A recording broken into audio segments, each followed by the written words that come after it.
Hello, everyone. This is Chala, Dincoy, CEO and founder of The Repositioning Expert. I'm here with another edition of my podcast, Naked Marketing, where we get honest about our marketing mistakes and all talk about marketing all day long. I have my guest, Willy Donaldson. Welcome, Willy. Well, Chala, thank you for having me. It's a great honor. Looking forward to it. Yes, I know. And it's getting a little chilly for getting naked, but we're still going to get honest. Exactly. We're still going to get honest. I'm so glad you're here. So tell us who you help and what you do, Willy. So I am a recovering CEO, Chala. I've been CEO of 8 companies, and all that time, I always was approached by board members and investors to help their other companies. And so I typically help other management, senior management team boards deal with large business, complex business problems. And then most recently, I am a full professor at a university. So I'm helping the next generation hopefully avoid some of these mistakes that I've made and I'll talk about today. So yeah. So what are I imagine that COVID's really hit a lot of industries, but what is the biggest complex problem that you're helping CEOs with nowadays and boards with? yeah, so I tend to do a lot of work in the technology area and the investment community. So understanding markets, the marketing and really testing ideas. And then the biggest challenge I see with companies is at the end of the day, the only long-term sustainable advantage you have is your people. And so do you set up management systems that enable great people and great decisions and creativity, or do you shut those things down through your management systems? And often we see it, and you're probably aware of the Gallup poll results, where 80% of the employees say they're either disengaged or actively disengaged at work. I work with companies to try to turn that around. If you can unleash all that energy, the great things can happen. Yeah, in fact, last Tuesday, every Tuesday, I do a live call, Tuesday Tea Time with Chala. You'll have to grab your tea and come and join me. Yes. And last week's topic was about something called the Great Resignation. And right now in the tech industry, 44% have either left or are actively thinking of leaving. And then there's healthcare and there's other, but yes. High tech seems to be the worst hit. IT Yep. seems to be the worst hit.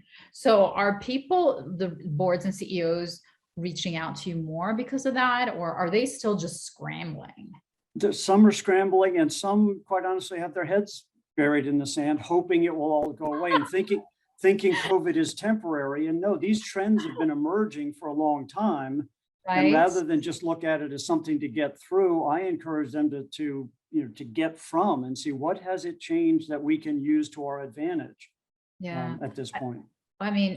It sounds like such a long-term change. How do you help? Where do you start? Like yourself, where do you start?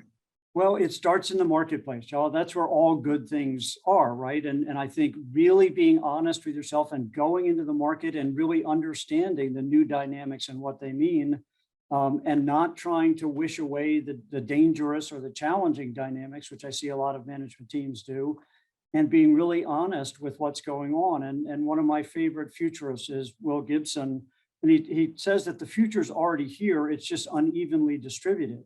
So going deep enough to find where the future's emerging and see if you can grab hold of it and in fact move it along.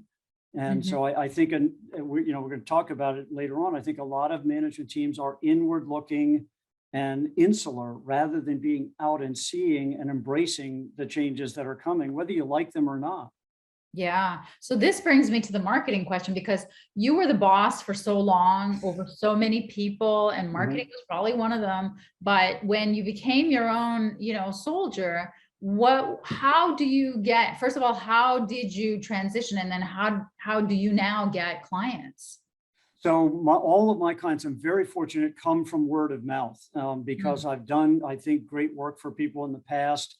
And I get a lot of referrals that way, but I also have my antenna up all the time. As I run into somebody and they mention something, I'll say, well, hey, did you think about, what about if we looked at it this way? And so I think try to build those relationships wherever you are. And has COVID taken a toll on your business? My business has gone away because I was in Canada and I just work with the US. So. Right. How about It you? did, it was quite a bit of a dip, but then, my really cleverer clients, and I think, hopefully with some help from me, we figured out ways to make the Zoom relationship work. You got to break it into smaller chunks. You got to focus on more sort of discrete elements, but you can make it work if you can, and then selectively use travel as needed. Great. And when did you start your own business? So I started one of my first businesses back when I was in my preteen age, just fixing problems my older brother caused in his painting company. And then my consulting firm about 30 years ago, when I was an active CEO, people were asking me to help them with their boards, et cetera. And so I just started a single shingle consulting firm that I've kept ever since. That's amazing. And when did it become a full-time gig? Well, it has been full-time occasionally when I've sold one of my companies out from under myself and needed to do it full-time. I've always enjoyed running companies and leading people, Chala. So that was my passion for years. My last company, when I was done, I didn't want to uproot my family again. I didn't want my daughters to have to move, and they were in high school. So I stayed put, and I was asked to join this great university, Christopher Newport University, in the business school, and it's turned into an unbelievable second career, helping young people find their way along the path in business. And I have time, as academics do in the summer and other times, to do consulting. And so it's really worked out well. Best Been of great. both worlds. So now let's get to the naked marketing part. Mhm. Tell us about the big mistake that you made that cost you a lot of money. Well, the biggest one, and we talked about it earlier, is I would title it "Believing Our Own Press Releases." When we got smug, when we stopped really listening to the customer, when we thought we knew it all, that's when all the challenges came. And then you launch a product that just isn't a fit for the marketplace because you were too prideful. You miss a feature set, and so you launch a product and people say, "Oh, that's interesting, but I don't want to buy it." And I think that egotism and arrogance and that inward looking feature starts to take you over. And particularly if I've had some great successes, and I think you think, "I've got this figured out." Well, the market never lets you figure it out. You always have to be curious and go back. And I think we get smug and we get looking inside. As I said, we start believing our own press releases that our products and our services are as good as we think they are or say they are. Yeah, no, I love that mistake. You know that I talk to a lot of people about a lot of mistakes, but that's a good one because that's kind of the drum that I'm beating all the time because I'm a niching coach. So most of the time, people figure out their own niche by throwing spaghetti at the wall, seeing what sticks, falling into a niche. And when I worked at Pepsi, Pizza Hut, Frito-Lay for 18 years, we launched new products. We had to research the damn thing. We had to go and ask the market. So when I started my consulting and I was teaching people, you have to go and ask the market. You can't let consultants tell you what the market wants. Right. You have to go. And so that was such a huge, and it still remains to be my biggest value add is that that's what I'm teaching is how to get that information from the market. Exactly. So and I see a lot of mistakes that people make. We go looking at the marketplace and testing the market with our own confirmation bias. Let me go find out what I already know. That's a huge problem. We go and listen to the customer with our response track playing in the back of our mind, ready to just deliver, "Hey, here's how smart we are and what we know about you." And we, or we just don't put enough time into it. We don't look at the world with new, fresh eyes. The folks at IDEO and their design thinking really get you to look at the world with a new set of eyes. And that's hard to do. We all have our biases and the filters that we have in place that are really hard to overcome. I mean, you obviously don't work with small businesses, but there's such a huge gap between, what the big guys are doing, but still, even the big guys can get it wrong, which is why they need you, right? Actually, I do work with a lot of small businesses. That's kind of my preferred mode because, I ran a publicly traded company, an international joint venture all around the world. So I've done that. It's very sporting, but I really enjoy the startups and the small family businesses because you get closer to the marketplace. You feel much closer to the quick. And I've done a lot of work with the venture and private equity community on studying new trends and new technologies and commercializing those. And so absolutely finding out that beachhead segment and finding out that, customer and product fit and working those things out using the business model canvas to make sure everything fits is one of my joys. I know. I run our entrepreneurship club here on campus. Do you? Oh, I love it. Yeah. I mean, on occasion I've taught, and it is so rewarding because Yes. they're not jaded. They haven't figured it out themselves. They're completely open and, Yep. and I remember when I was in business school, it was so theoretical, Willie. It Yeah. was so much theory. It was just like, please bring me someone from the real world to Yep. tell me how it is. That's- And the thing is, there's still no sales programs in the universities here. There is Yep. no sales I've program. been arguing for that for the It's 12 years I've crazy. been here. It's crazy. It's Let's everything. start one. Right. I know. Like, what is wrong with sales? Nothing. In fact, what's wrong if you don't have sales? Nothing good happens if you don't have sales, right? None of all the departments they already have, none of the HR they're teaching, none of the marketing they're teaching, nothing happens until a sale happens. Exactly. I've been trying to sell it to the universities here in Canada. You try and sell it in the US. Well, let's do that. Let's team up and do that. And I think one other tip that I would give the listeners here is, as I see these young people going out in the world, I encourage them, you have a fresh set of eyes. You're not jaded. You haven't been doing this. And I encourage my clients to listen to them, use them for that fresh set of eyes. They look at the world differently. I'll give you an example. I had a team of students go, and my classes are client-based typically. They actually do a real project. Like you say, the students love it.